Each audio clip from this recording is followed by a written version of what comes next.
Oh man, that's how I know how busy I am. It's definitely I'm not s- 149. It's 139. It's been a day, fam. always. It has been a day of a lot of stuff going on, but we're gonna go ahead and kick this podcast started. Get this podcast started. Some dude, 139. Okay. Make sure you rate, like, subscribe, download wherever you get your favorite podcast. Make sure you go ahead and get that merch. I have an idea, a new merch idea Okay. that I am going to pass your way once I'm done with work. Once I'm done with work, I got you. That's a See if we bet. can make that happen. Make sure you follow us on Twitter, on Instagram, Some Dude Pod. Make sure you do go get that merch. Go ahead and click the link in the bio, get that merch. And join the group, Some Dude Pod, or like us on Facebook at Some Dude. Lot of stuff to talk about today.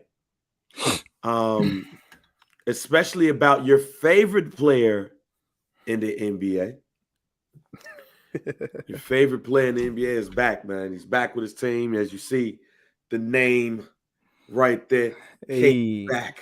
Hey. He got that for a reason because about like 10-15 a day, a press release or a graphic came out, and it gave us all the information we needed about what was going to happen with KD. It read, and it was a statement that was released by general manager Sean Marks of the Brooklyn Nets, who KD said it was him, Steve Nash, or me. Sean Marks released a statement, and it said Steve Nash and I, together with Joe Tsai and Claire Wu Tsai, met with Kevin Durant and Rich Kleiman in Los Angeles yesterday. We have agreed to move forward with our partnerships. We are focusing on basketball with one collective goal in mind: to build a lasting franchise to bring a championship to Brooklyn. I'll let you kick it off, Mike. The floor is yours. Damn, KD. How that shit work out for you, bro? That man said me or them. Man, sit your ass down somewhere, KD. Nah, but all jokes aside though, man. Hey, I'm not shocked. Everything that has went on right now with this whole KD asking for a trade thing has not shocked me one bit. I called it a long time You ago did. that, You that the did. man was gonna pull a whole move and he did not fail. But it was even he just added on to it by pointing out teams that he wanted to go to. Two number one Yeah, seeds in the wanted to go to NBA. number one seeding teams and make sure that they keep their superstars. The shit was just the more and more that this thing progressed, it just seemed more unrealistic. Mm. Based off what he was expecting out of this whole thing. He thought that, I mean, it was teams jumping out, they was offering things, but at the end of the day, Brooklyn said, we don't want y'all draft picks, bro. We want them established players. Yeah. They did not fall for the Rudy Gobert to Minnesota trap, which a lot of teams were, throwing that out there because, with the Rudy Gobert trade, a bunch of draft picks were included, and Brooklyn was like, nah, y'all keep y'all draft picks. We want him, and him. And him.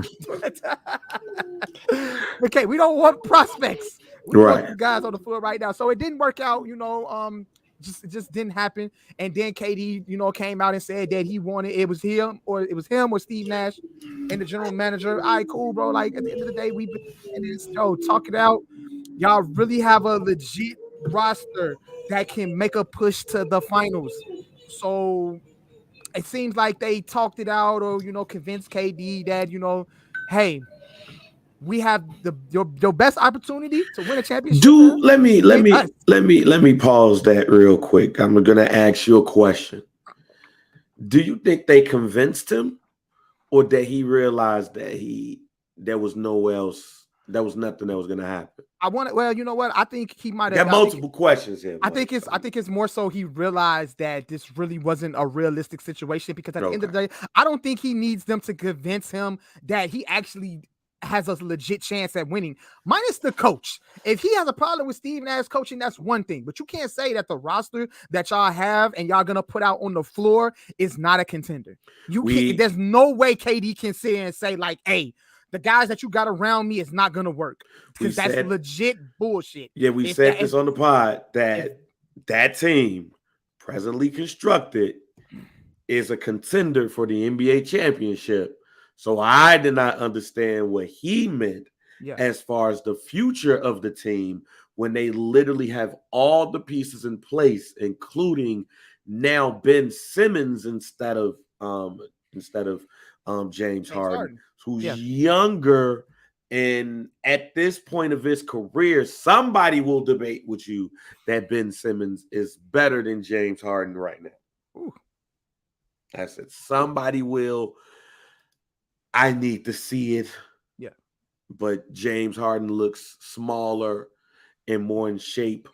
So I know when we put it in the group, I said, hey, I forgot who put it in the group. But I said, hey, it's all depending on what that hamstring looks like or feels like. And you know all about hamstring pulls. I officially know about it. So, yep, that's going to be it's going to be a determining factor for James Harden and how well he performs this season for the Philadelphia 76ers. But at the end of the day, I think I would take a healthy Ben Simmons over James Harden. Okay, if that's your question. That was the next question I was going to ask because the team pretty much comes back the same, except for, Seth Curry is now going to be there for a full year. Yeah. And then you got Ben Simmons. And some people would say at this point of their careers, they would rather have Ben Simmons. Ben Simmons is under contract for, I believe, 3 more years. Yeah. He is younger. He's taller. He might not have the jump shot that James Harden has, but the boy can go and he's going to play better defense. Yeah. So you're saying that you'd rather have Ben Simmons? Based off with that roster, with that current roster that they have, right. If I had to choose between Ben Simmons and James Harden being on the team, I would say Ben Simmons because you don't need Ben Simmons to score. Yeah. And like you said, he plays better defense. And I think that's going to be a key factor for Brooklyn because we know what they can do on the offensive side of the ball, but they really didn't show where they were defensively. So I think adding Ben Simmons there on the defensive side is the biggest factor. And KD and Kyrie can just focus on doing them. And, I think with a James Harden in there, James Harden is a good distributor. And, he's a good scorer, in his prime, but I think like now on the back end of his career, I don't think he's that elite of a scorer anymore. Maybe he could depend on the 3-pointer. I don't know. I don't think he showed that he can be like a 25 to 30 point a game, Ben Simmons? James Harden. Comparing. I'm saying like if James Harden was on the Brooklyn Nets, obviously, he's another bucket. But, I mean, they don't really need James Harden. If James Harden was on that team, they don't really need him to score. So, at the end of the day, I think they need that defensive piece with Ben Simmons, and Ben Simmons can distribute. And, I mean, Ben Simmons can get in the paint and score. We know he can do that. We don't know where he is as far as jump shooting wise, but at the end of the day, they don't need him for that. You got Joe Harris coming back. Yep. You got adopted Seth Curry. You got him. You got adopted Curry. I call him adopted Curry because because he's just not like his dad or his brother. He just ain't like them. Okay.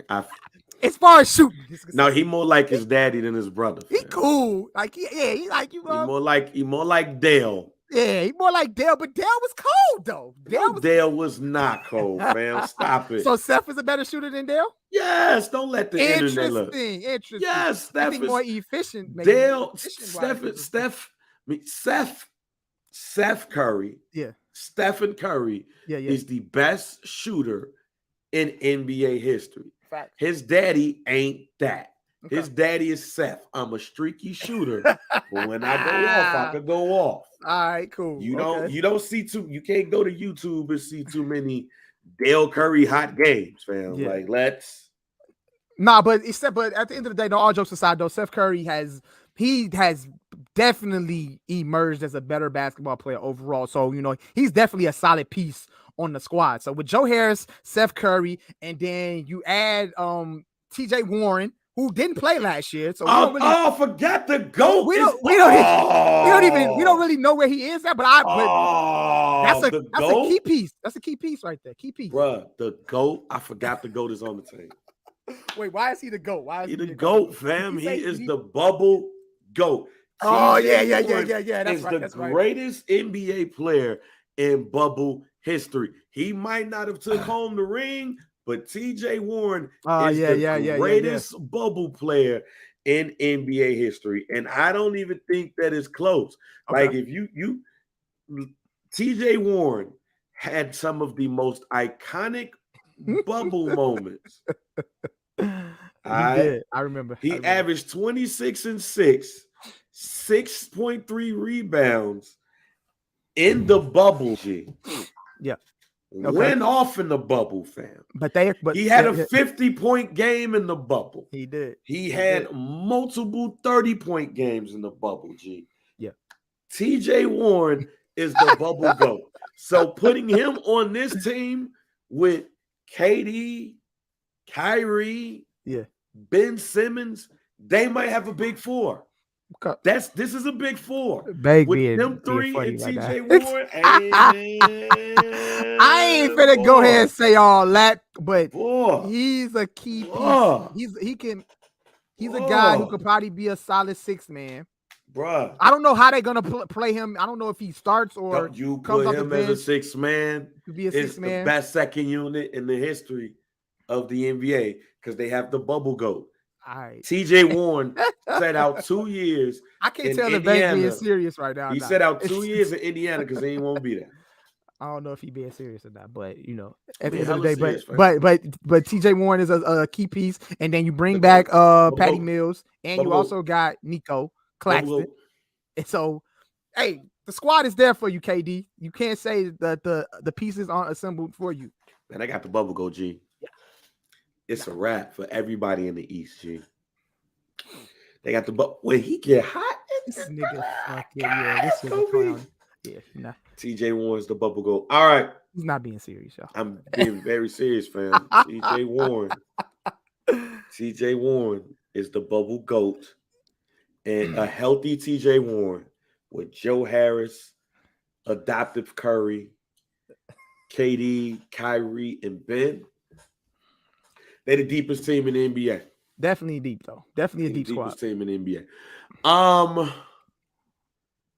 One more question. How hot is Steve Nash's seat? I think it's hot now. I think it's hot, but it's not. I want to say it's like semi-hot, but he definitely has the eye on him now because I think this is going to be, hopefully, I think in his case, I want to say this will be the first season that he's going to have every single piece. As long as he doesn't have any injuries, he's going to be able to coach this team at full strength. So I want to see how and what it is that he can put together with this team at full strength because he hasn't had every year that he's been there. How many years he's been there? 2 years? This will be year 3. He's entering his 3rd year. So he hasn't had a full strength squad like for the whole 82 games, neither season. So, I mean, that's why I said this earlier on the pod too, that's why I give him the benefit of the doubt because he hasn't been able to coach his team the way he wants it with full strength. 1 year, you got guys hurt, and then you got Kyrie, who's like part-time. So you're going to get a full-time Kyrie. You're getting a healthy Ben Simmons. You're going to get KD, healthy KD, who's, starting on a 4-year contract. I mean, hey, what more can a coach ask for at this point?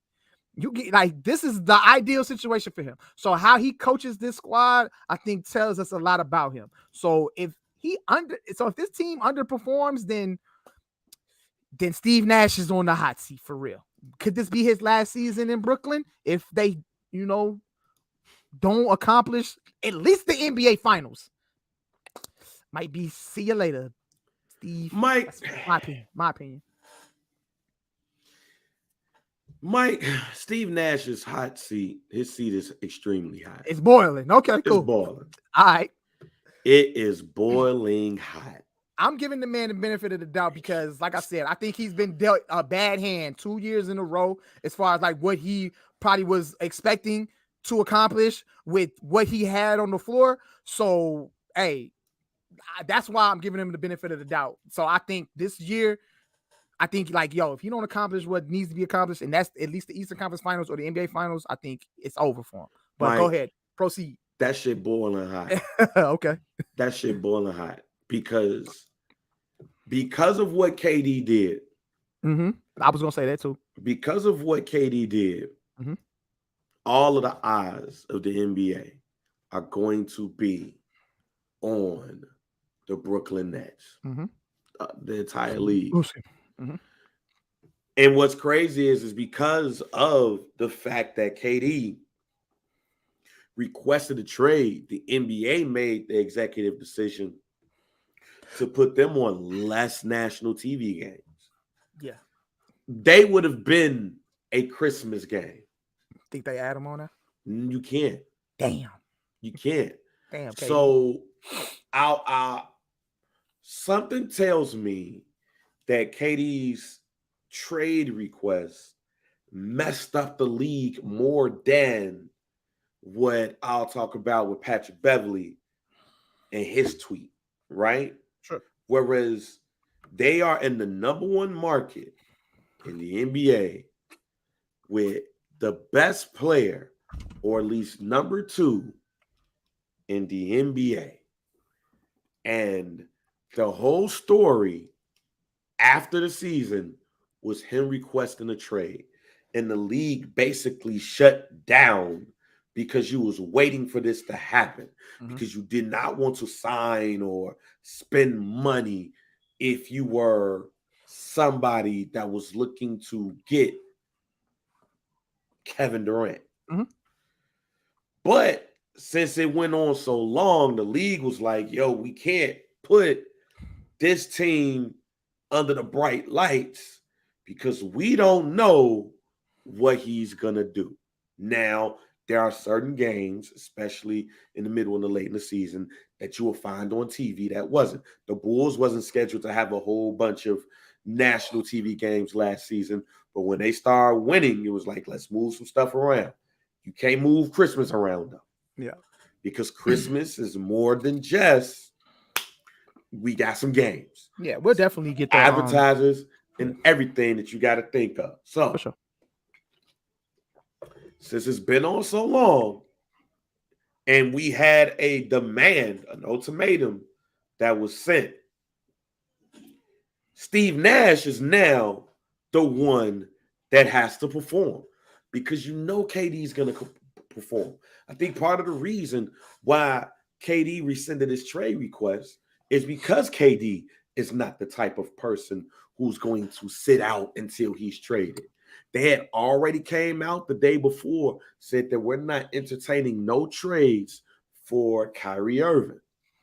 So you've nipped that in the bud one day, and then the next day, the big fish is there. But it seems like that everybody on the, well, I ain't gonna say everybody, but your two best players have an issue with one person, and that's Steve Nash. Do you feel like Brooklyn coming out and saying that they're officially not entertaining Kyrie trades anymore, do you think that had something to do with KD's decision? No. Okay. I think, well, them keeping Kyrie had everything to do with Kevin Durant saying, I'm going to stay. Right. But what I'm saying is like he still was, I think we still were, even though Kyrie opted in, we were still unsure if he was going to get traded or not. Obviously, when he opted in, that solidified that he was staying. Look, don't get caught up. I say this all the time on the show. Yeah. Don't get caught up in what you see on TV. Yeah. Because it goes with the wind. Yeah. You can already see what's on the table. It's the same thing that's going on with with the Knicks right now. And it's partly Rudy Gobert's fault. I'll even say this. If it wasn't for the Minnesota Timberwolves Kevin Durant would have got traded. I don't care what nobody say. When the Minnesota Timberwolves did the trade for Rudy Gobert and gave Utah what they gave them, they messed up the market. You know you have to get more for KD than you would with Rudy Gobert, but nobody is willing to pay that. As we all know, it's harder to trade star players because you can't never get the worth. But you add that to the fact that it's Kevin Durant and Rudy Gobert just got traded for that haul. It's not going to happen, G. Yep. Rudy Gobert, if that trade was lesser, Kevin Durant will be on another team right now. Facts. So, to move that to Kyrie, the Lakers ain't got shit to give them. But draft picks. And they don't have that. They Yeah. really don't have that. They don't even have a surplus of that in what you would give for Kyrie Irving. Yeah. For stars, you need surplus. You don't need a couple. You need a handful. You need a surplus. The Minnesota Timberwolves, surplus. And Utah just traded him to a team that you don't necessarily believe in. Mm-hmm. People still don't believe in the Minnesota Timberwolves. It's still a chance they don't make the playoffs. So there's a chance that a pick or two is going to be a late lottery pick. If somebody get hurt, it's going to be an early pick because they might not have might not have enough to sustain. I like Anthony Edwards. I like Cat. I like Rudy Gobert sometimes. But as we talked about before, that might not be a team that makes top 5. Mm-hmm. You make that trade if you Utah. Utah trying to finesse the Knicks. They ain't shit on the Knicks. Look, as players wise that you could give back to Utah. I think this might surplus of picks with Donovan Mitchell. I think this is the same thing, fam. Like they trying to get him to New York, bro, but New York ain't willing to give up all of that to get him. Well, all they want Utah reportedly, all they want Utah to do is make about 2 more of those picks unprotected. Mm-hmm. That's all Utah want for the Knicks. Make 2 more of those unprotected, and we got a deal. That's going to be interesting. Mm-hmm. The Knicks got to look in the mirror and say,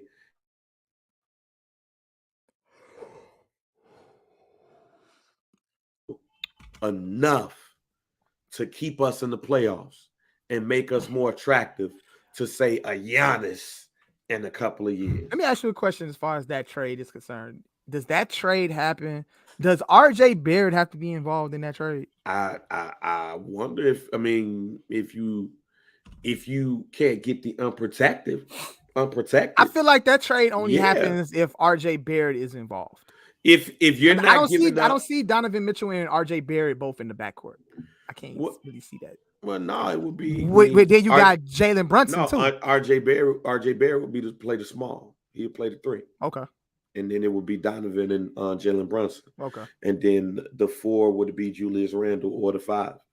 And I forgot about Julius Randle. Not Julius Randle, but RJ Barrett. But only reason why is because, as you said, if you're not going to give up all of those unprotected picks, you got to remove one of those players, and you got to put RJ Barrett in there.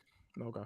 If you're not trying to do that, 4 of those 7 picks or whatever going to have to be unprotected. Right.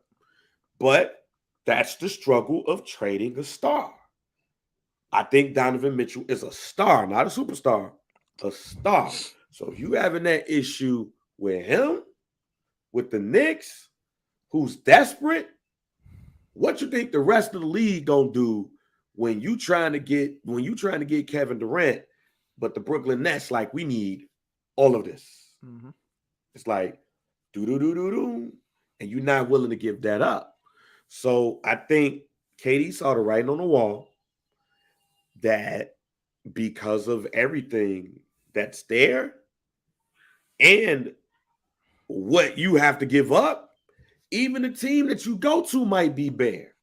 Yeah. Like, think about Boston's offer with Jaylen Brown and Peyton Pritchard, and I think it was one more player and a whole bunch of picks. And reportedly, Marcus Smart is the one that held up the deal because Brooklyn also wanted Marcus Smart. But then KD said he wants to play with Marcus Smart. So that means if you put him in that deal, you really bare over there. Yeah. You still going to be decent, but you bare.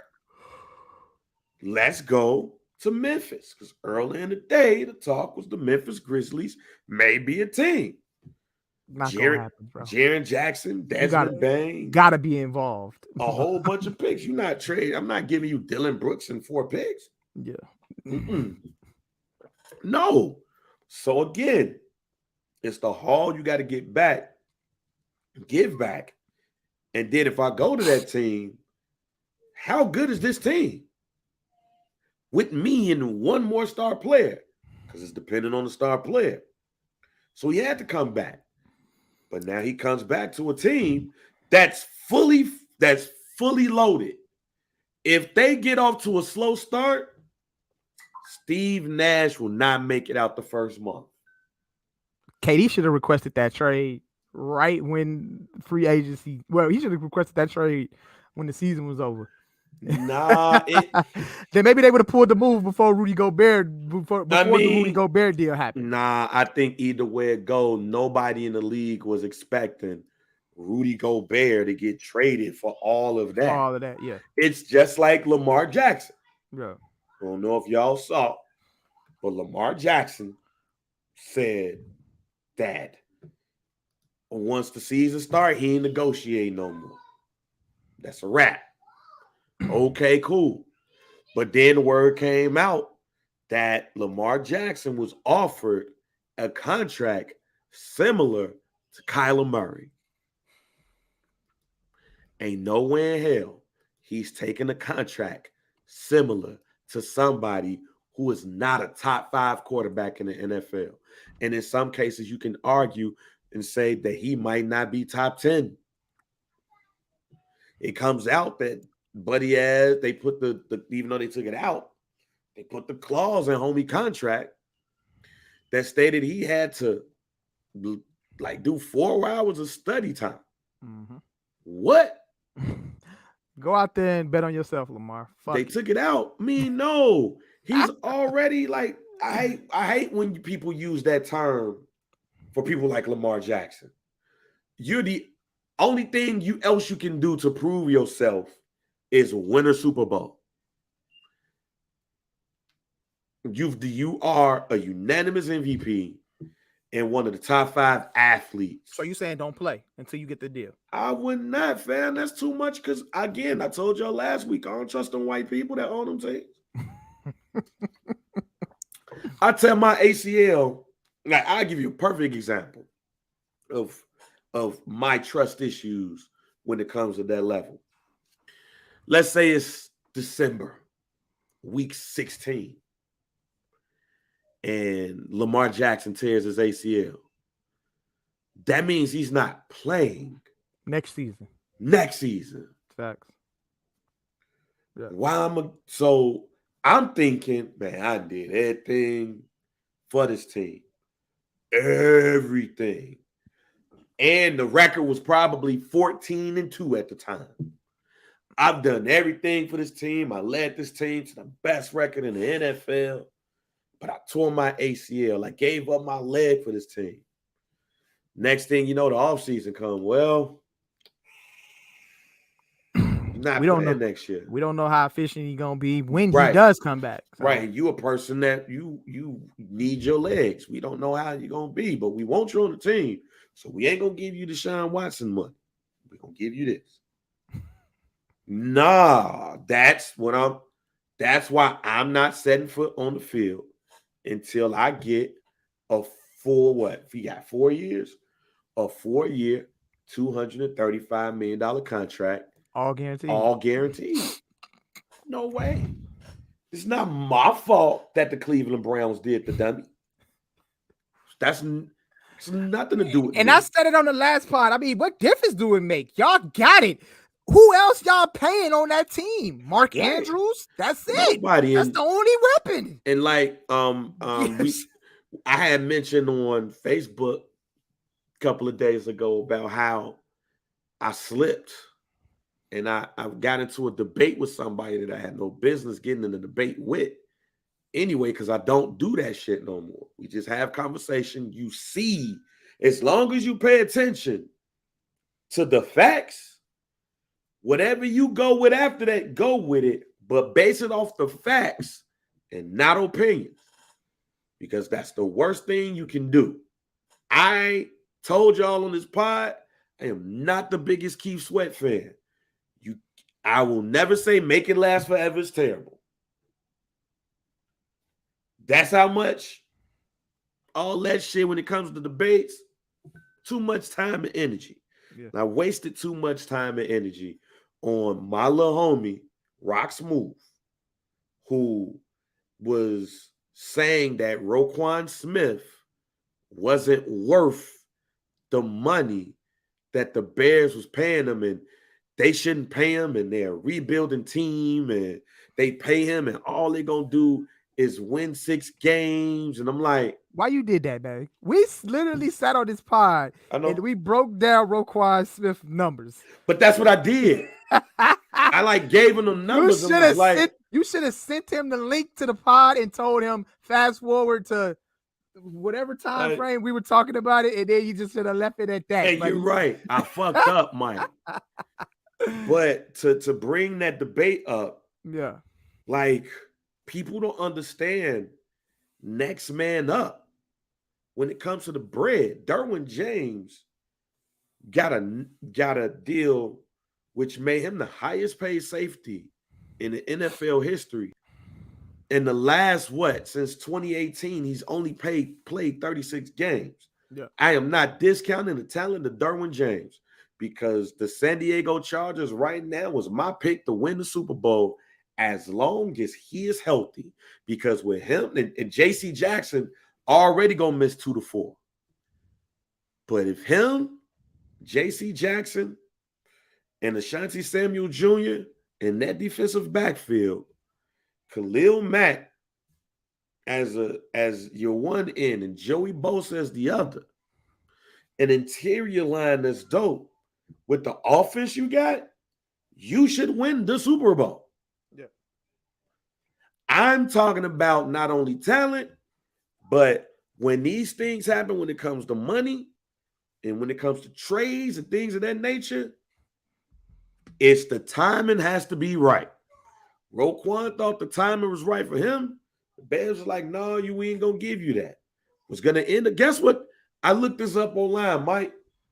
Guess what the franchise tag for a linebacker in 2023 is?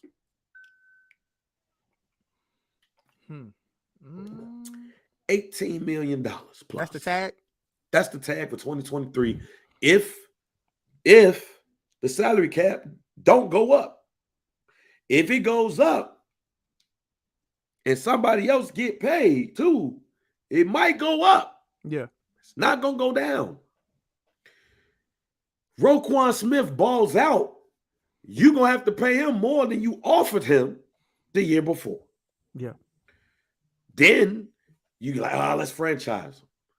It's still going to be more than what you tried to pay him before. Mm-hmm.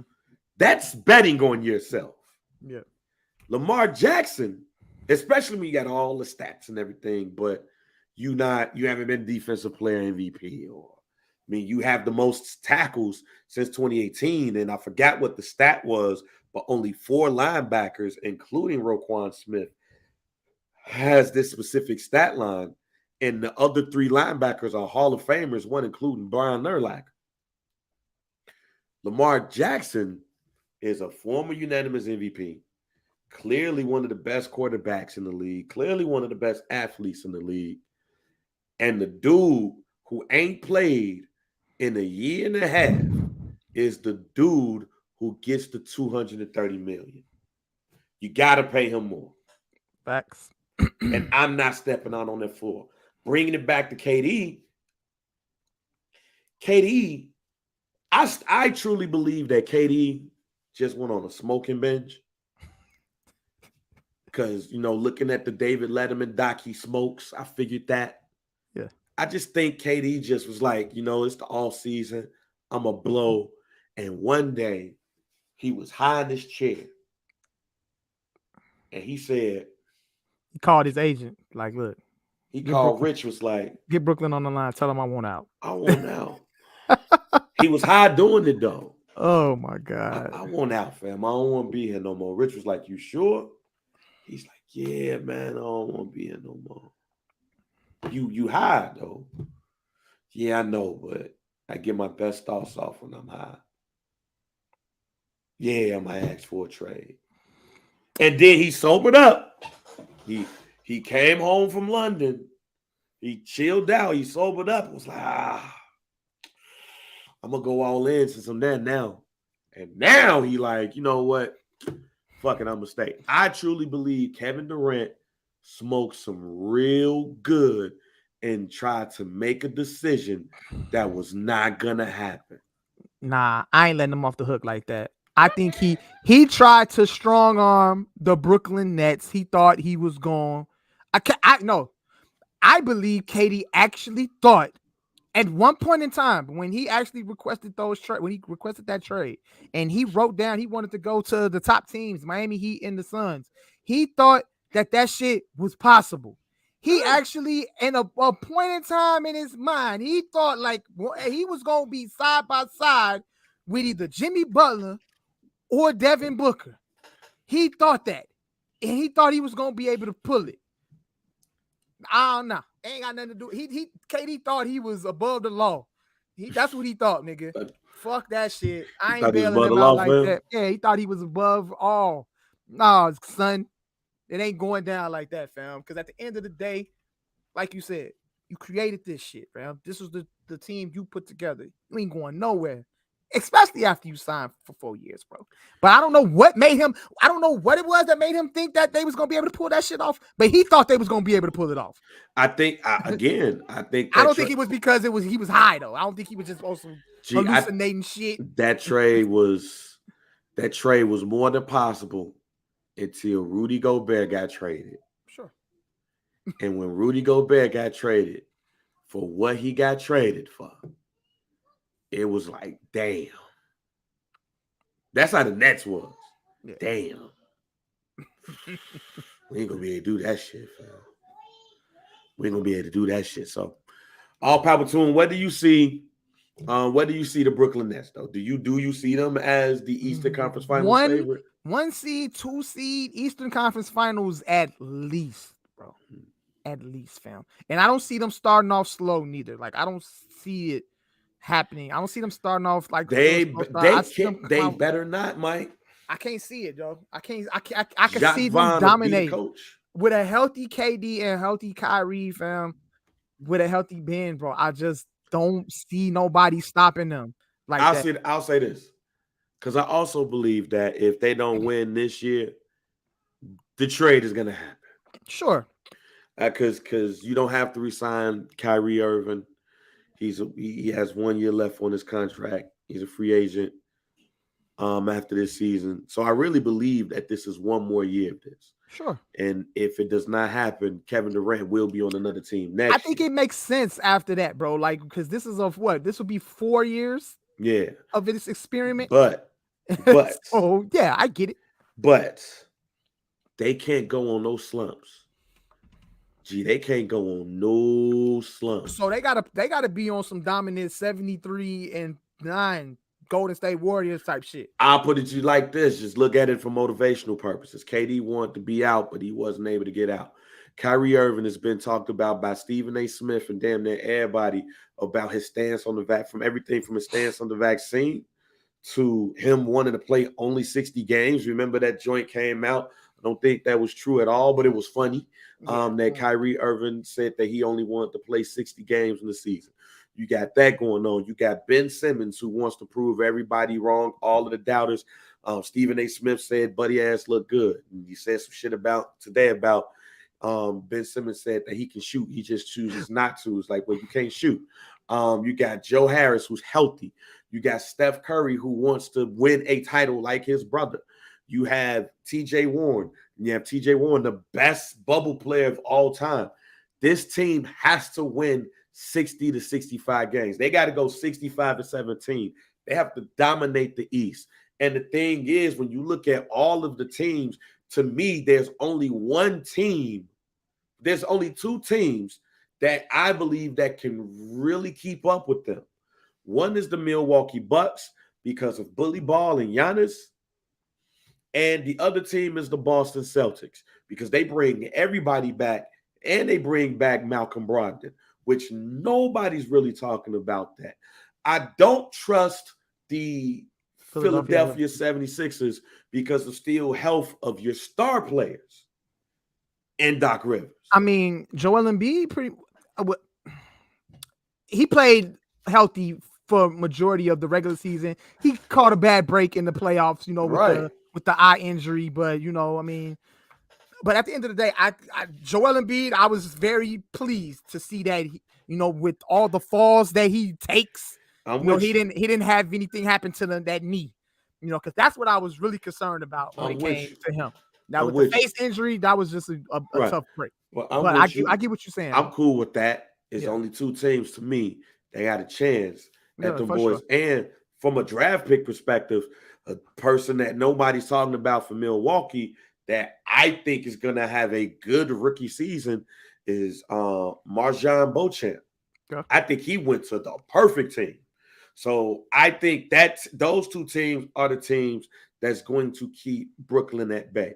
But I also believe that with the mind state that they should be coming into the season with, 65-17, Jack, and they the number one seed in the playoffs, and they dominate and they win, or at least they go to the NBA Finals to go up against. Like I know I'm doing my predictions now. It's like a bit early because you still got a lot of people that need to be signed.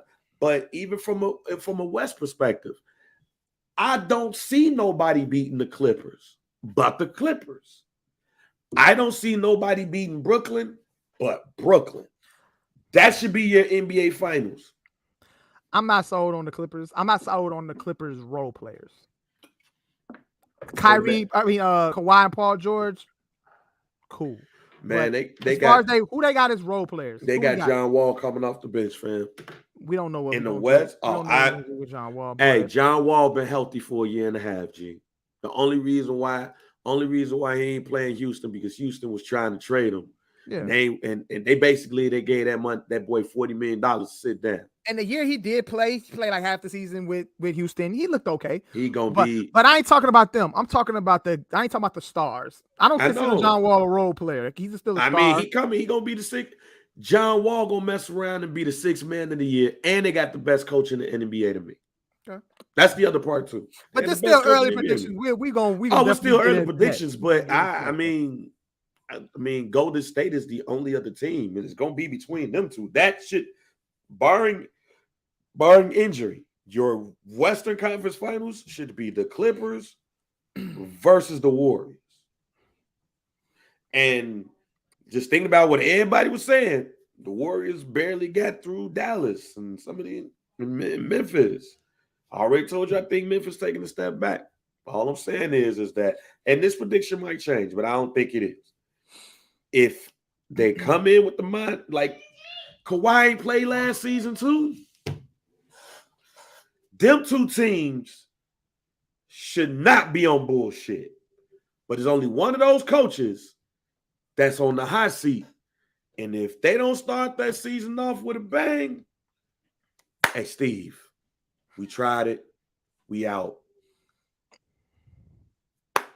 You gotta go. Thank you. We wish you well on your future endeavors. I just don't see Steve Nash. I don't see them them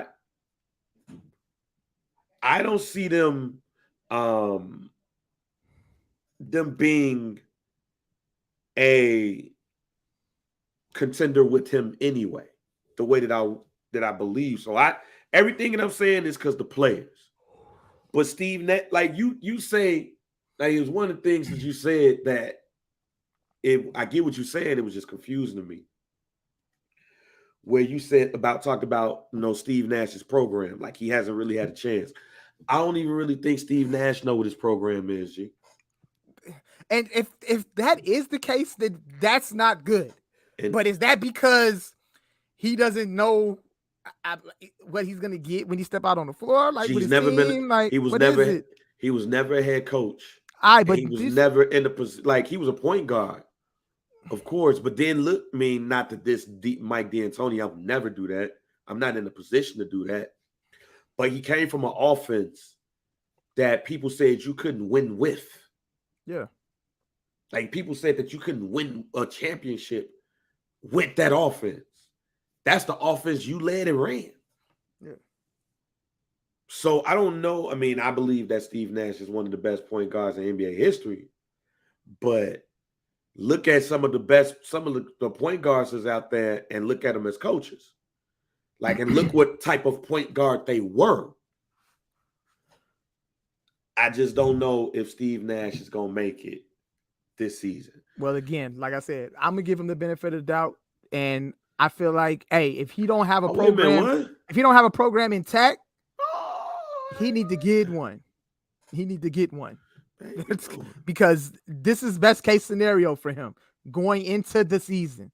You can't ask for a better scenario right now, right here. So the floor is yours, Steve Nash. This is it. So yes, I agree. In that case, I agree with you that his seat is boiling hot. Boiling, G. So yeah. Let them motherfuckers come out the gate 4 and 5. Hey man, we wish you well on your future endeavors. Damn, you ain't giving him 10 games. 10 games. He need to be 8-2.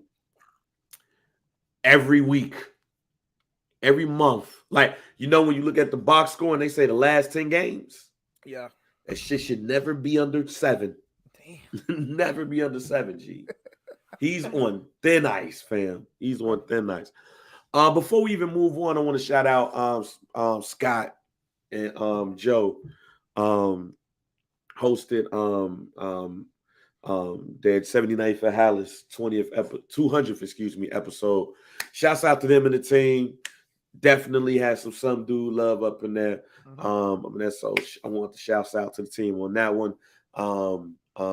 Felt really good in the beer at Haymarket Pub. Like, have you been to Haymarket Pub? I haven't been there. You a beer lover? Yeah. So okay. You have to go. I know. OT them has definitely been there. They probably have a beer named after them. That's my goal now. I want a beer named after me. Okay. At Haymarket Pub.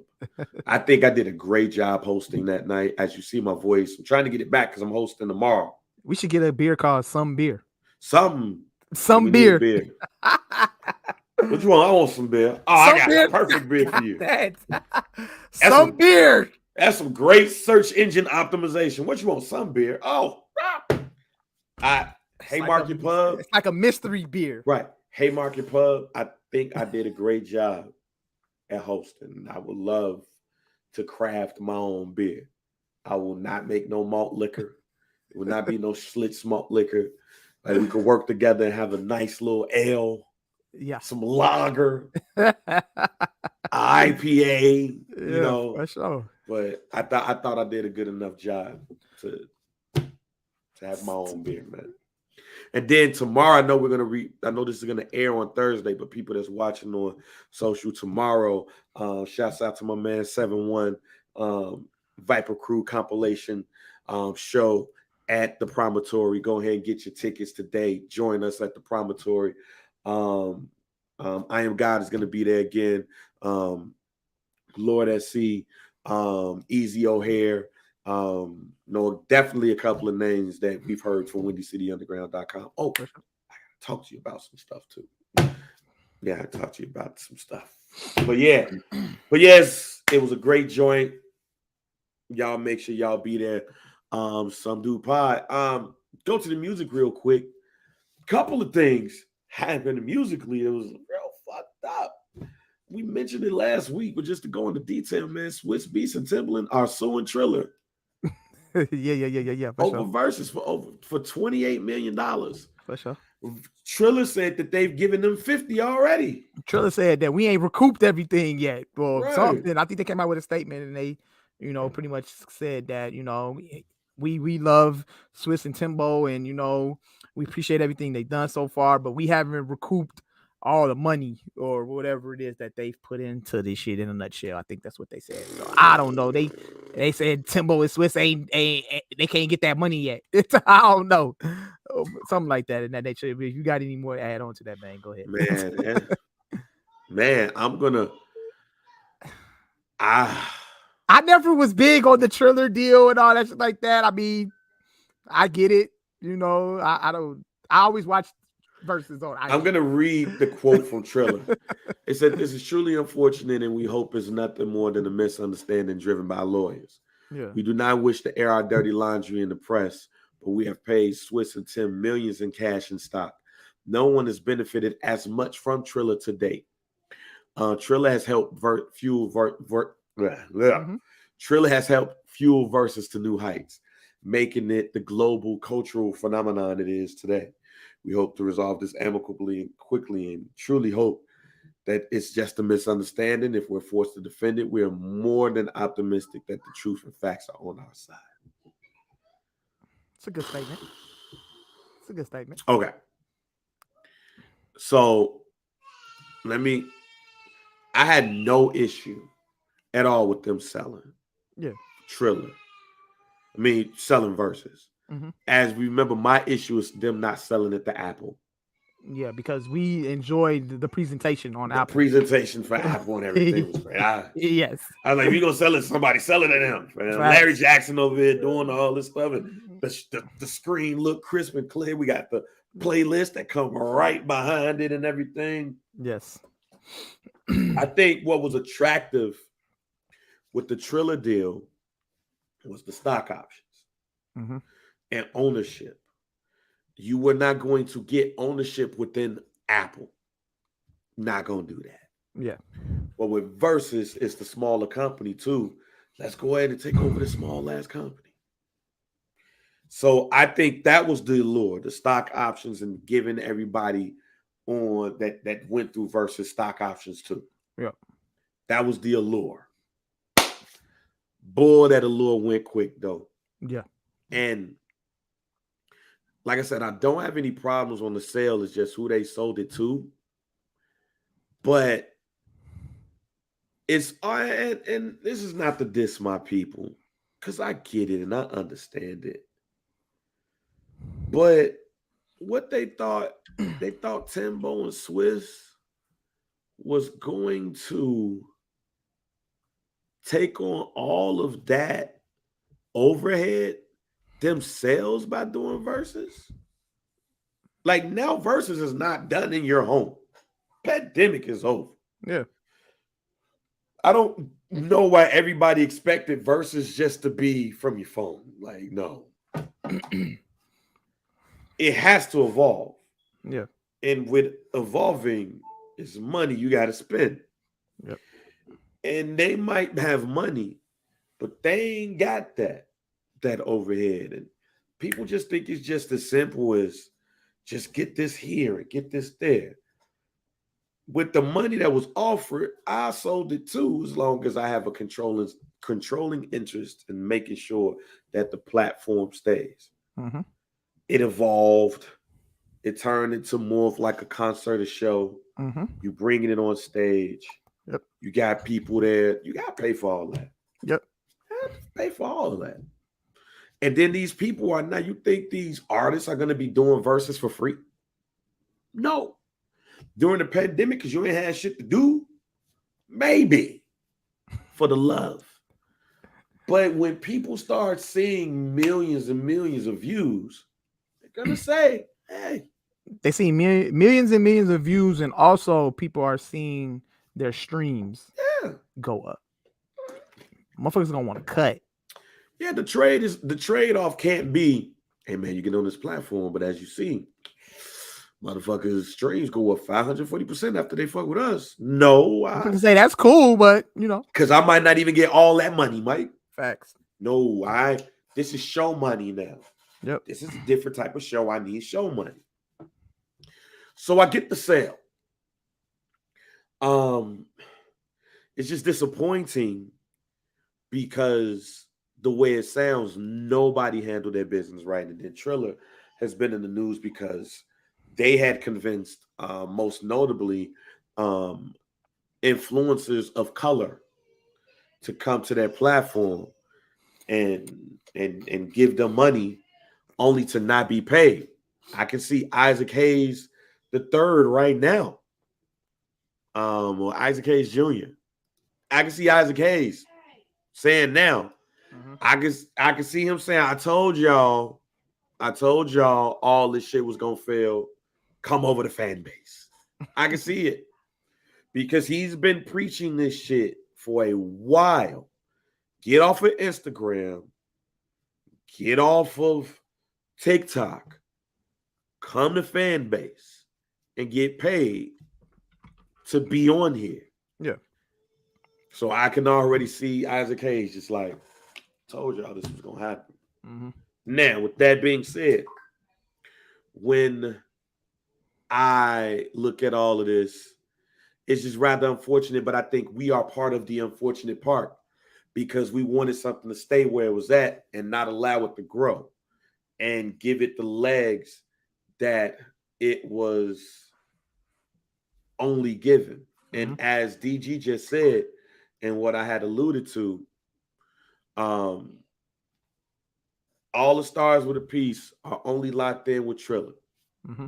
So basically boycott them until they take care of us and not just them. And that hip hop should boycott it and everything like that. That's going to be bad for Triller and it's going to be bad for Swiss and Tim because there is probably some people that's like, yo, you ain't have to sell that. Or if you could have did it, you could have worked with us, like for us, by us type shit. So that's going to be interesting. Very interesting. With that being said, now you got Puff and JD, who's now like, hey, let's do this hit for hit battle. But we're not going to do it on verses. Which, it really made me, it really turned my third eye. And it kind of let me be known that there was probably always some problems with verses. Yeah. It just wasn't out there because everybody was waiting on a Diddy JD verses. Mm-hmm. And then the minute we have this issue with verses, they say, let's do it on our own. Mm-hmm. Now I stand on it. If they do this right, biggest concert ever. Okay. Biggest concert ever. It's not going to be any concert in our lifetime that tops this. So with the quality of artists that could do a song or two. That's what I'm about to say. So when you say they go out there and they're gonna actually have these artists come out and perform the records that they produced, more than likely, Total. They not just gonna play Total Kissing You, and Total's not there. They're not some TLC shit that JD might have a hand in. I could get, but imagine if TLC come out on that stage. JD might say, I was in this video, baby, baby, baby. He might have wrote it too, him or Johnson Austin. I don't know. Yeah, I would like to see how the format would be set up because we know that JD is actually a DJ. So I like the fact that he'll be able to DJ his own records, but Diddy's not a DJ. So I don't know if he's going to have like a DJ play the records and Diddy going to get out there and dance to all his shit. Maybe bring out a couple people, but I don't see, we getting 20 different artists for all of these songs. Gee, it's obviously, it's going to be the playlist that Diddy will bring. He has to really like pick which songs. Obviously, he could do a bunch of Biggie shit. Biggie ain't there. That's where you get the DJ to play the records and he do his thing. Like, how do you like the whole format is tricky. Now, here's what I love. If this were to happen, with the versus thing and all of that stuff, you got to put this on Revolt. And you don't think Diddy? If I would believe that if Diddy got his hands in it, it'd have to be on Revolt. It'd have to be on Revolt, and yeah, for sure. And for that would be dope for us. and for that platform, which has been, I know when we had talked, one of the first episodes, we was talking about how they have to grow content, and they've been growing content. Now they got a podcast network. Yeah. But this has to be on Revolt. This has to be big. And you can't be on bullshit with this. It's So Def versus Diddy. It is the Brat. It is Criss Cross. It is Jonta Austin and damn near everything he wrote. Bow Wow. Bow Wow. Mariah. This Usher. is Atlanta versus New York. That's what this is. And more than just the names that we gave you, Atlanta and New York both feel like they the mecca of hip hop right now. There was a debate that went on that we had talked about, where it said that, do you think Atlanta has ran hip hop more years than New York? We ran it down. People we broke that down, but people were really debating that.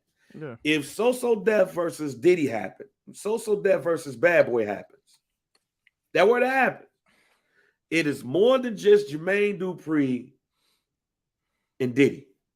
It is New York versus Atlanta. Not the South and the East Coast. Not the West Coast, not the Midwest, because we know they've had songs that hit every coast. This is Atlanta specifically versus New York, which will make this even more interesting because both feel like they are the mecca of what we call hip hop today. Right. That's going to be very, very interesting, and it better be on Revolt. It's got to be on Revolt. Maybe Revolt has Revolt pay-per-view. I'm not even spend $9.99 on this. On with all that being said, I know they verbally agreed to this shit, bro. But honestly, I can't see this going on without verses being actually, involved. Why not? I don't know. I don't like. Well, I ain't gonna say this. I say we can see it, but I don't see it happening no time soon. I don't think because contracts got to be signed. That's what I'm about to say. It's so much that's got to play into this. Like I honestly, I need to see the contract, and I need to see the official flyer for this shit before I get excited about it. What's wild is this could be somebody's summer jam. Yeah, for sure. Like this could be a Bad Boy. That's a good ass question, DG. That's not cheating. That's not necessarily cheating. I mean, because at the end of the day, he can break off them Young Jock records now. But I don't think he produced those, though. I mean, it's under Bad Boy. Yeah, Bad Boy. And that's the problem right there. See, that's where we got to get the rules and parameters. So that's just like saying, if that's the case, that's like saying that Puff can't play any Mary J. Blige songs. I mean, he can obviously play My Life. He produced every record on there. But on her first album, he only produced a couple records on her first album. But he was involved with the project. See, and we talked about that prior, like when we were talking about who's going to win. Mike, I don't give a fuck. Just play the songs. I get that. Yeah, that's what I'm saying. Being too technical here. No, I know what you play. The fucking songs. Play fucking songs. This is goddamn epic, especially for our age group. But if they say they doing hit for hit, if they doing hit for hit, goddamn, I would assume that you have to have produced, wrote, or whatever with the record. No, niggas, these are label owners, fam. I'm just saying, as far as what the rules are going, label owners. I don't know what the rules are. These are label owners, nigga. I paid money for that studio time. That song getting played, fam. What the fuck? Hell no. Well, if he did decide to do Bad Boy South, he could Puffy produced Hypnotize. He was using the video. It said, that shit getting played, fam. Like, fuck. Stop. Nah, we not doing that, goddamn it. I ain't say that. I'm just like, I don't know. It's gonna be the best concert ever, and the shit gonna be great. I don't know who's gonna say what. Niggas, JD gonna be technical. I would believe that JD will be more technical with the nigga. You ain't write that shit, and you ain't produce because look, to be real, that's why we said Diddy would win in a wash because of how much more he's involved. JD got the most to prove here. Facts. let me in say that this. sense, that's why I said JD's gonna be more technical with Diddy, and he gonna get on Diddy's ass about what he wrote and what he produced and what he didn't write and what he didn't produce. I'll put it in a football standpoint. No, I put it in a basketball standpoint. This has the potential, even though I don't think it would happen. This has the potential to be in Lakers Detroit 2004. Well, we just assume Diddy's gonna win. And then he lose 4-1, fam. But at the end of the day, that's based off song selection. If Diddy picked the right songs, it don't matter, bro. He gonna win. He gonna win. So if he do it right, I think he wins. I get anyway. I'm not disputing what you're saying. Yeah, for sure. What I'm saying is that the person who is Clubber Lang right now, who calling it out, who need this, who wants this, who's probably more hungrier, is Jermaine Dupri. And he totally is Clubber Lang, and Diddy is Rocky Balboa, Rocky 3. I agree with you. I'm not saying you're wrong. We went through the list. What I'm saying is that JD wants this. And JD wants to prove also that when you have these conversations and you talk about Diddy, you talk about Suge Knight, you talk about Jay-Z, Dame Dash, you talk about all these hip-hop labels, you got to say something. You got to put So Def in that conversation. Sure. You got to put me, Jermaine Dupri, in that conversation. And that night, when I go up against Diddy, I'm going to show y'all what we were doing in Atlanta. I am the Atlanta sound. I brought this shit to the forefront. I was pop locking with these New York niggas, with the freaks come out at night and dancing on tour. I've been in this all my life. And I probably have not gotten the respect that I think I deserve. I'm busting Buddy ass on Revolt. Diddy spring 2023. Diddy just said, Jermaine Dupri already said it. He had a whole back and forth with the man on IG Live. He was trying to get respect on his name. So that's why I said I ain't gonna really get too excited about it until I actually see the contract signed. We see the flyer about it, and then we see the rules. I want to see exactly how the rules is gonna be. And they gotta lay out the rules for it. It gotta be rules. It can't just be a big ass concert. I mean, that's what it's gonna be. But if you're trying to do who got hit for hit, better records or more records, some type of rules got to be laid out. So when I see all of that, then we can dive deeper into boom. Because I gotta see it. Because JD, like you said, he wants this so bad, and he wants the respect to be on his name. That if Diddy plays some shit that he technically didn't write or produce, JD gonna call that shit out, bro, and then it's gonna be bullshit. So that's why I want to see exactly what it is as far as rules is concerned. But yeah, we gonna see. We'll see a good ass show for sure, absolutely, and I know it's gonna be good. But if we trying to, if either way it goes, Atlanta gonna pick Jermaine Dupri, and New York gonna pick Diddy.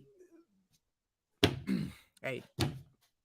Then let the other coasts and areas decide, When motherfuckers at LA just gonna be like, yo, what about Death Row? Oh, man. Yeah. So speaking of Diddy, I'm pissed at Diddy. And I know what he was trying to do, but I ain't like what he did. And I'm angry. Speak on it. At Diddy. I'm angry at you, Diddy. I know nobody cares. Diddy won't care that I'm angry at him. But I'm angry at Diddy. Because he said that hip-hop is dead. R&B. Well, R&B is dead, excuse me. Mm-hmm. Nas said hip-hop is dead. I apologize to you, Diddy, for that one.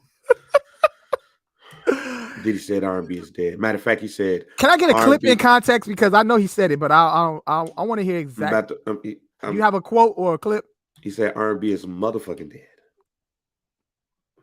And he debated with Mary J. Blige and Timbaland about it and everything. I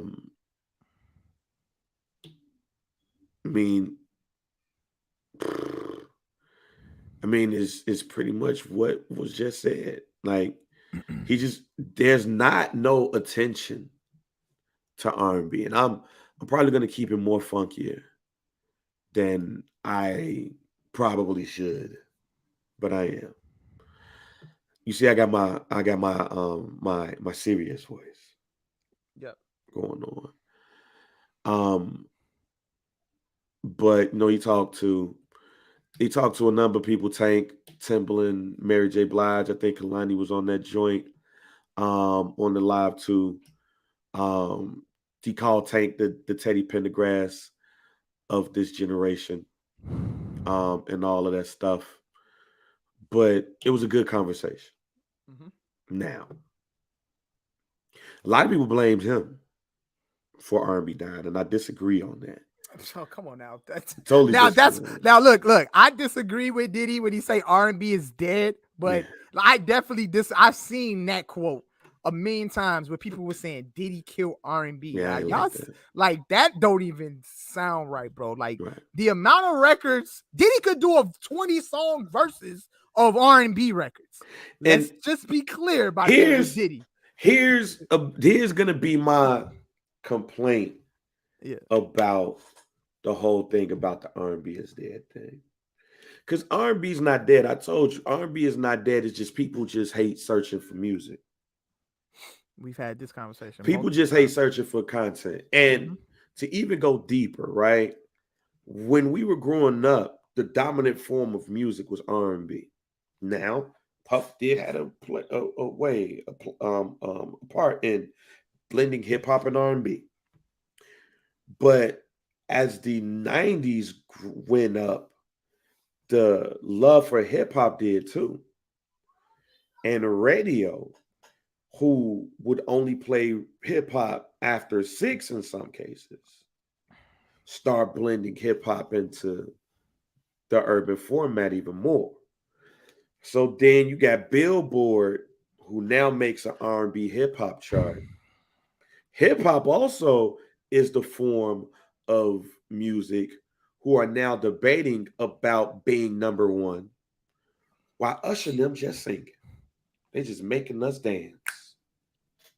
But now we see DMX go number one twice in a year. Jay-Z hit number one. Nas hit number one. All of these people, everybody, rappers are becoming more popular. Yep. Singers are now having to be them in some cases.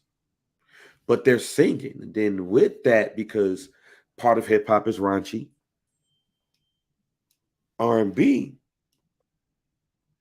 becomes that as well. So even though a lot of R&B that we grew up listening to was toxic, it didn't sound like it. But now, instead of saying I want to make love to you, it's let's fuck. And that's not R&B. Mm-hmm. But, and I'm going to work related, I'm going to shout out my man Higgs real quick. My man Higgs, he is our digital content producer for Black America Web. I'm the managing editor. That's my real job.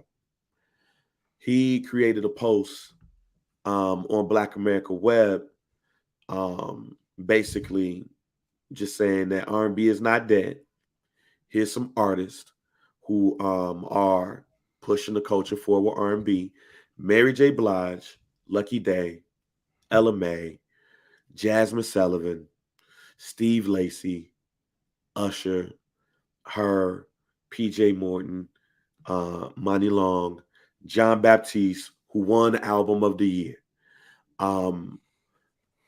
You still have people like Layla Hathaway, Alex Isley is in that list too. I'm actually about to send him a message like, hey man, where's Alex Isley? He should be on this list. But you have somebody like her that I love.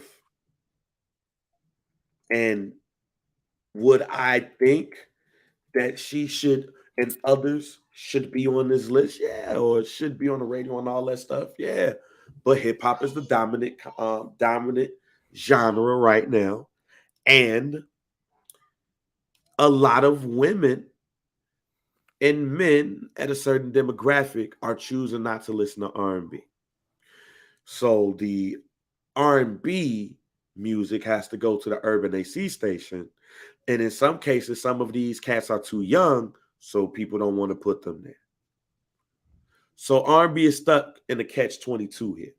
There's some markets like a DC that is a R&B market. So you release an R&B joint and it's going to do some numbers. It's going to do love.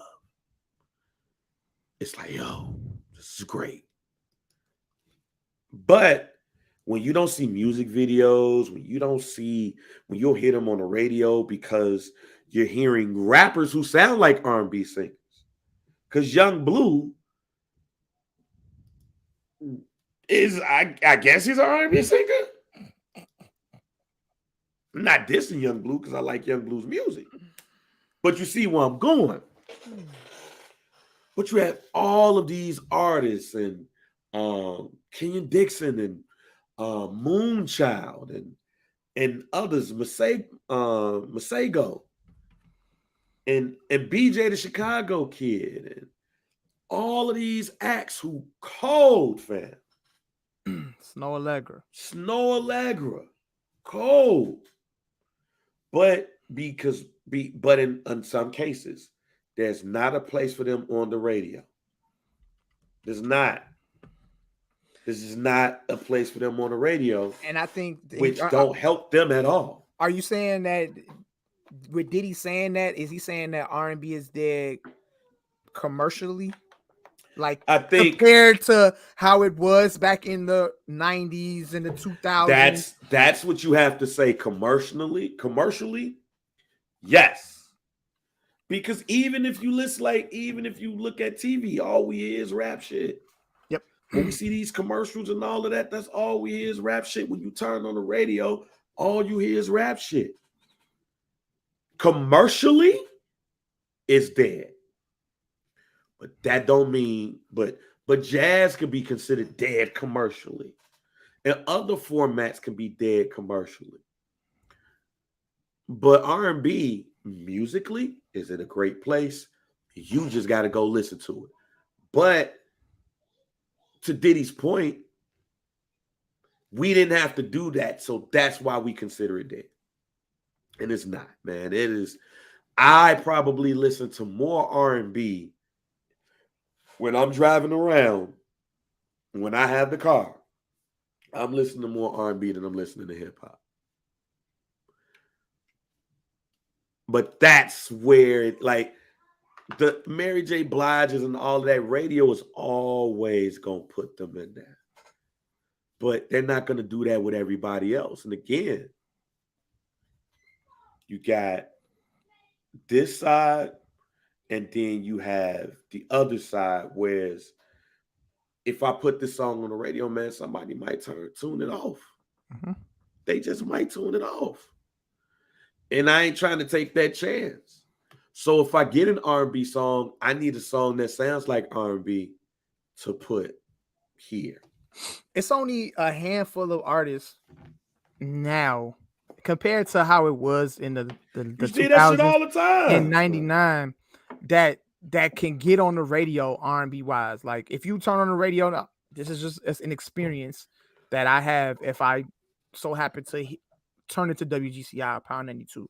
The only R&B that I hear is Summer Walker, which would be pretty much the same two songs that they play now, and probably SZA, the SZA joint that's going crazy right now.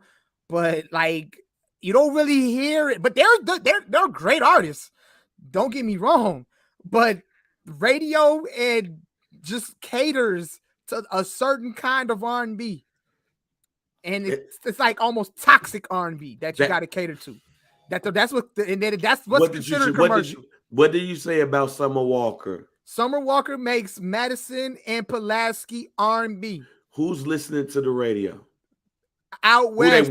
Who they want to the people out west and out south to listen to R&B. They want them to listen to the radio. They want to hear that.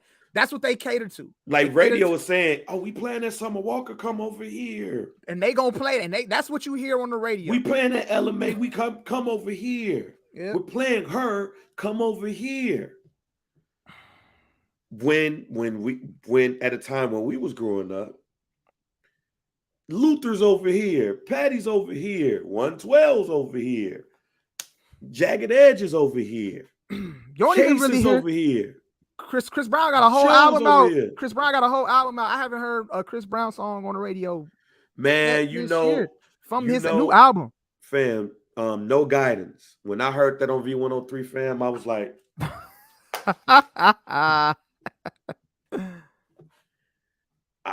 wow. Yeah. Like, you want the ratchet R&B because you feel like the ratchet artist will bring in that person that you want to listen to the radio. When I heard Go Crazy, and I heard Trey knows the words of Go Crazy. Yeah. And they played that on V. Shout out to Brent Fayez. I just listened to his project. And I don't like Wasteland. Solid. It was solid. I liked it. I don't like it compared to a lot of other stuff. But yeah, Brent Fayez gives you that toxic R&B. Mm-hmm. And that emo R&B too. Like, I'm cool on that too. I'm cool on the I'm depressed. I'm fucking these hoes on depressed R&B. Like, I really want to hear somebody singing about love. That's why, like, Alex and shit that makes me upbeat when I'm groove.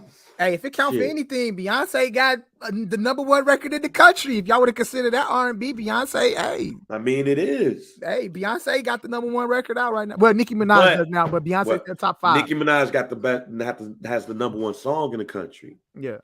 That sample Super Freak. I hate that song though. I really thought that song was a joke. I'm not even gonna front. I thought the Nicki Minaj version of Super Freak, I thought it was a joke song. No diss to Nicki, but I'm shocked that record went #1, bro. But no diss to Nicki. Shocked. But when I hear Nicki, that's not what I be thinking I'm gonna hear from Nicki. I'm not shocked that that's not the first time she sampled records like that. Like, I know, but it was and I don't like them songs. She did, like, it's just a formula that people feel like they need to do. I don't like to catch the attention. So I don't know. But yeah, but again, R&B's not dead. We have all this access to music, and we don't want to search for music. Why? Because in the 90s, in the 80s and 90s, we had radio service in these cats, and you had music video service in these cats. So, like, for example, I told y'all that I still remember when En Vogue debuted on Video Soul, and the next day it felt like all I heard was En Vogue Hold On. I went from seeing the video with to listening to the radio, and all I heard was En Vogue. But we don't have these avenues for R&B artists to display their talent like we did when we were younger. Things change, and now that hip hop is more dominant, you have to sound like them, or people believe you have to sound like them to get some movement. But man, I still listen to R&B more than anything. And I am going to continue to clean my house. I go over one of these young ladies' houses, around 18 to 24. They got their own apartment. You know what their house look like. Clean. Their house is dirty. They living in squalor. Because they not listening. They not listening to good quality R&B. They probably not even listening to R&B, nigga. And they probably not listening to R&B. Cats is up in there trying to clean their house to little dirt. They cleaning their house to... You don't clean your house to dirt, fam. They cleaning their house to FREE. What the fuck is that joint out right now? They cleaning. You're not cleaning your house to Gorilla, fam. Your house is not gonna get clean. They cleaning the house to fuck nigga free. That's the joint. Fuck nigga free. Yeah, they're not. That's definitely why they're not cleaning their house, right? They're not cleaning their house. Their house is not the best. They out here sleeping on air mattresses and shit. Yeah. Their house is not clean because they're not listening to good quality R&B. But I agree though. R&B, like I think in Diddy's defense, I believe the only reason he could be saying that is based off how commercially it's just not available to us anymore. So I just noticed Trey left that damn lotion behind. Somebody gonna be thinking I was beating off before the goddamn pod. That's fucked up. Yeah, man, you had to get one off before the pod started, huh? Had to get my roll off to some good quality R&B on the pod. Yakub. But yeah, that's all it is, Mike. It's just not commercially, it is not as popular as it once was. R&B artists want to be rappers or want to be emo. It's all about that toxic stuff. But to some people's point, there's always been toxic shit in R&B. They just sung that shit better. Yeah. They just sung it better. It was quality music. Yeah. You just sung it better. And that's what it is. And the people we do hear is the people that they want to hear the music. They want to bring that 18 to 34 in. Right. But 35 to 54 is out here listening to not only Urban AC, but they're listening to a lot of urban too, because we don't want to feel too aged out. Mm-hmm. We still want to be the cool kids to go listen to this Lil Durk and all of that. But as soon as you try to put some Alex Isley to slow it down a bit, it's like, nah, we don't want to listen to that. We're sleepy. Because they're conditioned to listen to what they're getting. It is what it is. But I challenge anybody that says R&B is dead to go search out R&B. Because that's the other problem too. The listener is lazy. How you have all of this access and don't listen to shit? And then try to blame radio and TV for not support. At the end of the day, you got more access than you did in 1996. 1996, you had to go to Sam Goody or Musicland and hope that the album that you buying is going to be nice, because all you heard was the single. And they might have a little headphone joint where you could go listen to a couple of snippets of songs. So if you was unsure about buying that Case album in 1998, because you heard the joint with Happily Ever After and you saw Beyonce in the video, so, guess what I did today? So it's like, all right, cool. The R&B isn't being spoon-fed. Yeah, it's not being spoon-fed. It's not being spoon-fed how it was back in the day. Right, because you could go listen, because Missing You was on that same album, right? On the same, as Missing You was on the same album as Happily Ever After, I think. If not, I'll just act like it is. Because you go put your headphones on and you like, okay, I know this song. You skip it. Oh, okay. Okay, it got 3 of them. Let me go ahead and buy this CD for $14.99. Now you got Apple Music, or you got Tidal, or for $9.99, or you got Spotify, the free joint, but you just get ads on there, and you ain't gotta do that no more. Yeah, you can just listen to some R&B, let the album go, and then the shit is going to play towards the algorithm that you listen to. Mm-hmm. And then you be like, oh, damn, it's some good ass music. Like, matter of fact, before we move on, let me go to my title. So because I listen to so much R&B, when I do these things, I'm going to list some artists that I think that's dope, that you should listen to, that are R&B artists.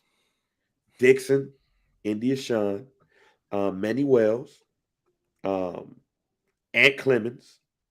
Of course, we already talked about Lucky Day. Yebba has a dope album. Sir has a new album coming out. I've heard pieces of that album. That album is going to be cold. Joyce Rice is another one. Who else? Tiana Major 9 is another one. Kevin Ross Never Misses. 7 Streeters dope. Mahel is another one that's dope. I said Kenyon Dixon.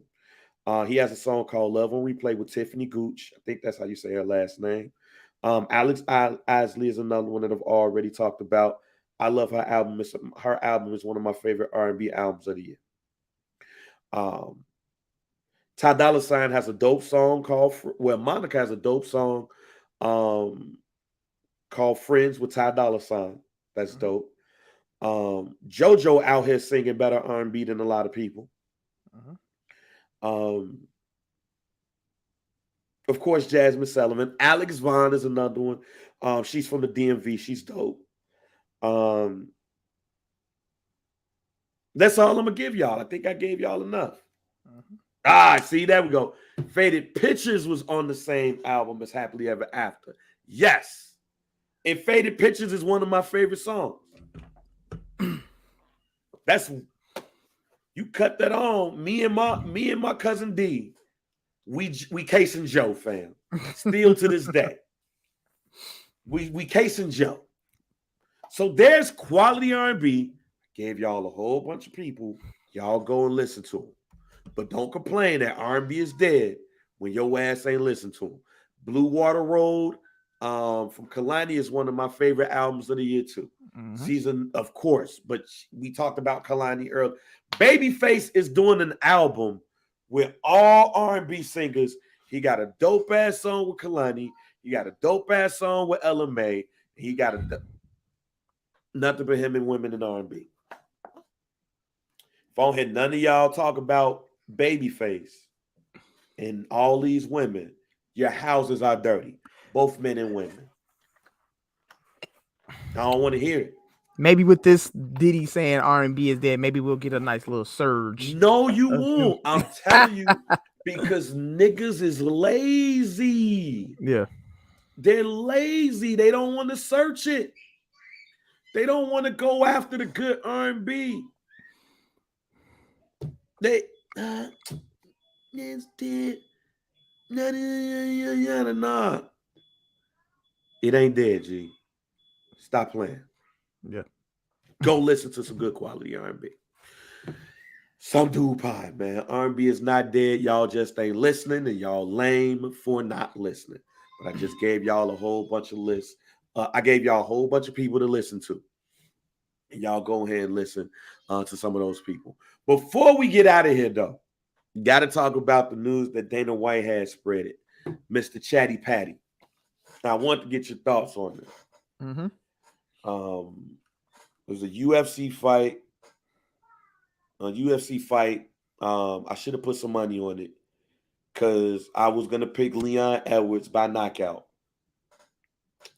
You always missing your beat, bro. Listen to me, Bang. If you think about look, you could have sprinkled on. I think he was like I just forgot. He was like plus 300 or something, right? Yes, you could have the knockout would have been higher. Sprinkle a little 50 on that, bro. Mike, I just totally forgot about it because it was my cousin's birthday weekend. We had went out.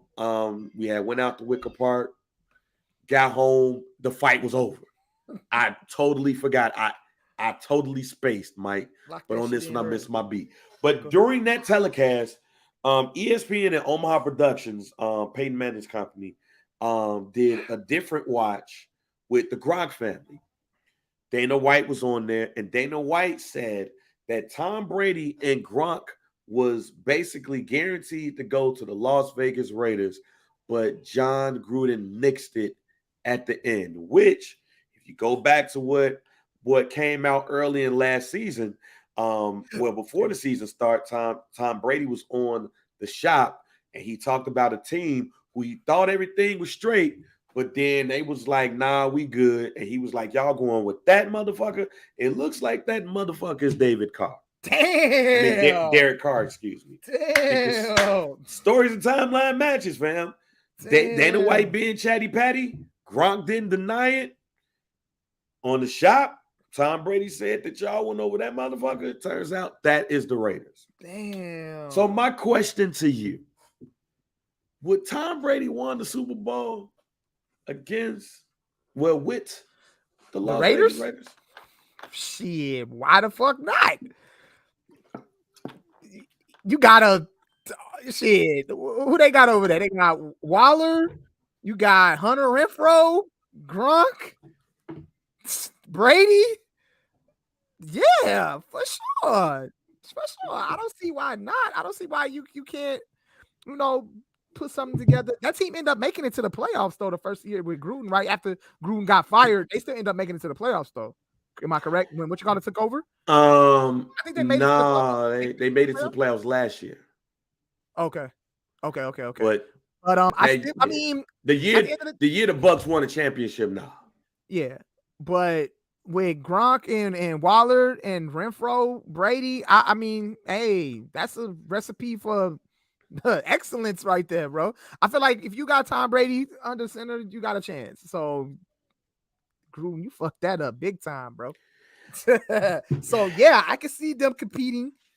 Really have to go back and really analyze that team the first year with Gruden's first year, but they were making strides. I mean, they was like up and down, but I think right around the time when he, resigned and everything like that, they were like moving upwards. I think. Man, I'm so glad that Tom Brady didn't end up with the Raiders.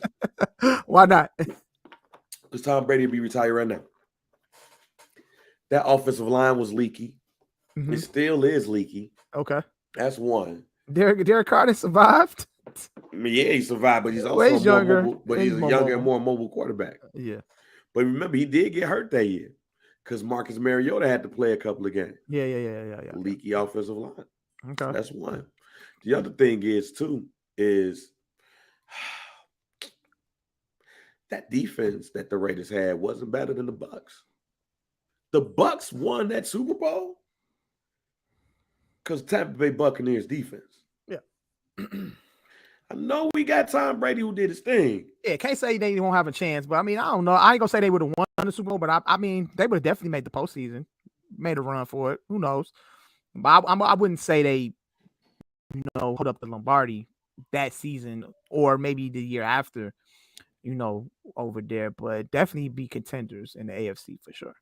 Yeah, I don't think they would have been contenders, Mike. Telling you. I think the best thing that happened to Tom Brady it was him going to the Bucks. It's John Gruden, fam. Yeah. It's John Gruden, fam. They wouldn't have won that shit. They wouldn't have won that shit at all. In fact, I'm telling you, Tom Brady would have got hurt. Okay. But yeah, it would have been dope.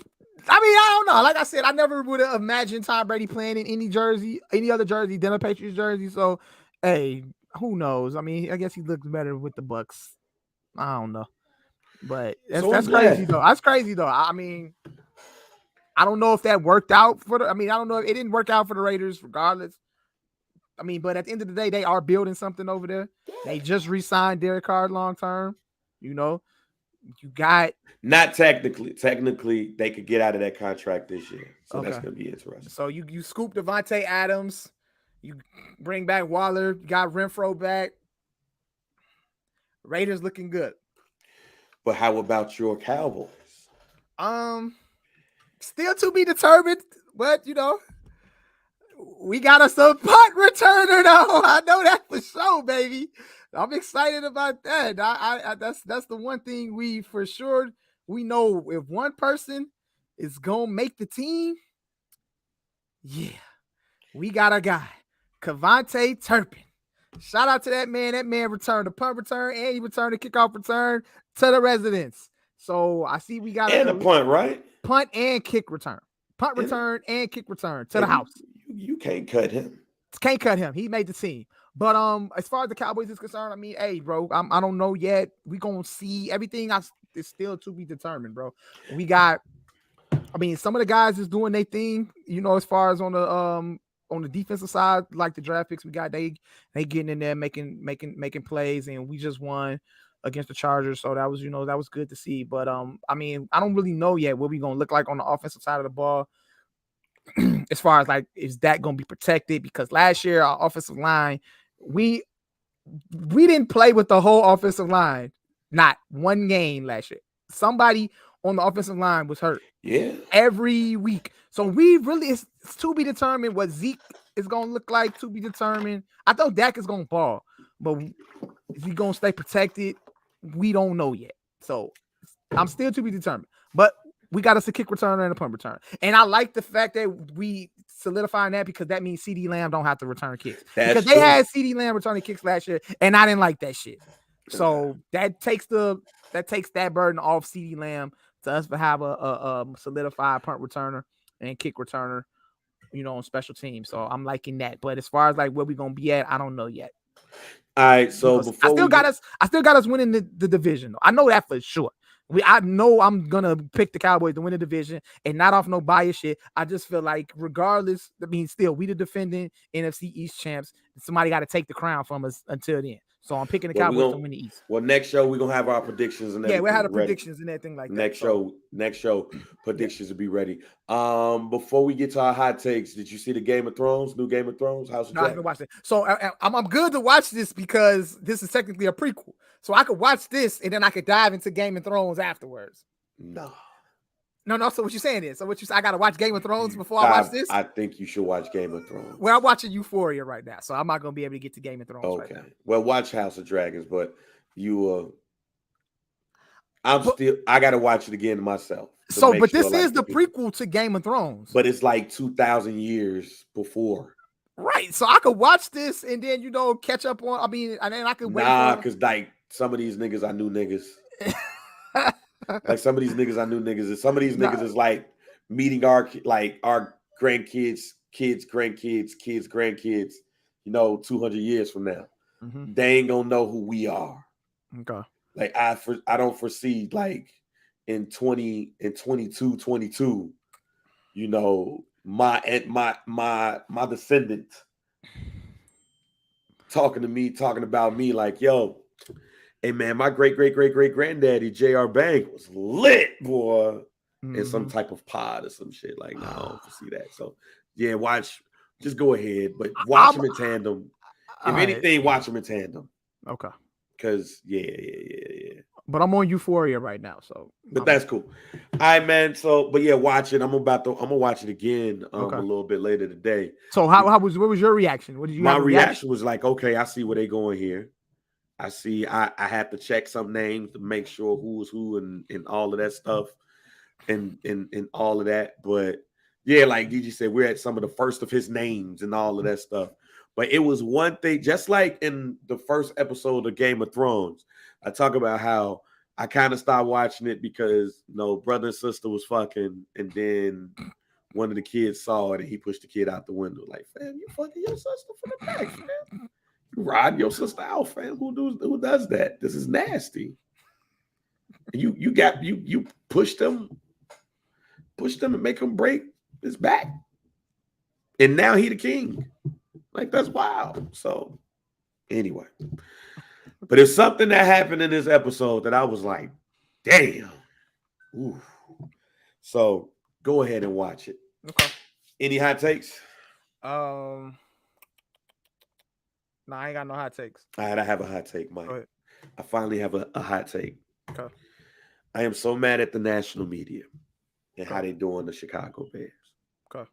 Now, I'm not saying that the Bears are going to go 10-7, 9-8. We did do our predictions at 79 for Hallis Live, but and the crowd basically said the Bears could potentially go 9-7, but I'm not saying they're going to do that. But the fact that people are talking about the Bears could be the worst team in the NFL, no, hell no. Yeah, I can't see that. I don't even see. I don't see that. Y'all wild and disrespectful, fam. I don't see that at all. Y'all are wild and disrespectful because ain't no way, and I hope this does not come back to haunt me. When the season is over, I'm praying that that's not the case. But you can't tell me that the Bears are going to be the worst team in the NFL. The Bears, to me, are better than the Atlanta Falcons. They're better than the Houston Texans. They're definitely better than the New York Jets. They're better than the Carolina Panthers to me. They're better than the New York Giants to me. They're better than the Jacksonville Jaguars to me. They're better than the Detroit Lions to me. They're better than the Seattle Seahawks to me. That would make them 23. They're not the worst team in the NFL. I think they're better than the Washington Commanders. That would be like 22. Now everybody else, I could stop there. But with some of the teams that we play, I think we could sneak up and beat a couple of people. But to say that the Bears are going to be the worst team, yeah, I don't see that at all. the worst team, I can't see that. nah. 10th pick, a top 10 pick, more likely than not. I ain't gonna lie, I got the Bears. If I had to say right now, I got the Bears winning at least 7 games. 7. I think the Bears can win 7 games this year. The Bears, to me, have 9 winnable games. They have 9 winnable games. 3 of the team, and I just went to ESPN's rankings, right? The Bears play the Atlanta Falcons. That's a win. They play the Houston Texans. That's a win. They play the New York Jets. That's a win. They play the New York Giants. That's a win. They play Detroit twice. You could get one of those. Maybe. That's 5 right there. For sure. That's 5 right there. 5. I think they could sneak one off the Vikings too, though. I think. Right. There's a possibility. They play the Washington Commanders. That's a possible. On a Thursday. Yeah, because Carson Wentz is garbage. Yeah, I'll root for the Go Bears. Go Bears. And Chase Young is on the pup list. 4 games at least. 1, 2, 3, 4. He should come back if healthy. He come back that Bears game. I think they said he's gonna be out at least 4 games though. Yeah. They play the Dolphins in Chicago in November. That could fall in the Bears' favor, but we'll see. Yeah, a warm weather team coming to the cold in Chicago in November. That's more than possible. That's definitely false for them. I'm not saying that the Bears are gonna beat the Bills or the Eagles. I'm not saying they're gonna beat the Cowboys. Hey, could happen. I mean, hey, I ain't finna sit here and say that it ain't. But I mean, the last time they came to Jerry's World, we banged on them. But right. I mean, at the end of the day, though, I mean, who knows? Yeah, who knows what Cowboys team show up? Not worst team. Yeah, I don't see that at all. Not even close. You out your mind, and I'm tired of them disrespecting. There you go. Team. I talked to league officials, and they said that the Bears may be the worst team in the NFL. Motherfucker. Joe, we not going to be the worst team in the NFL. We might be top 5. But don't put that on your team. But don't put the worst on my team. Now, it might be good to be the worst team from a draft perspective, but no, it won't, because if we the worst team, then Justin is not good. So, ladies and gentlemen, in the media, stop disrespecting my Bears. They're not going to be the worst. They're going to be top 5 worst.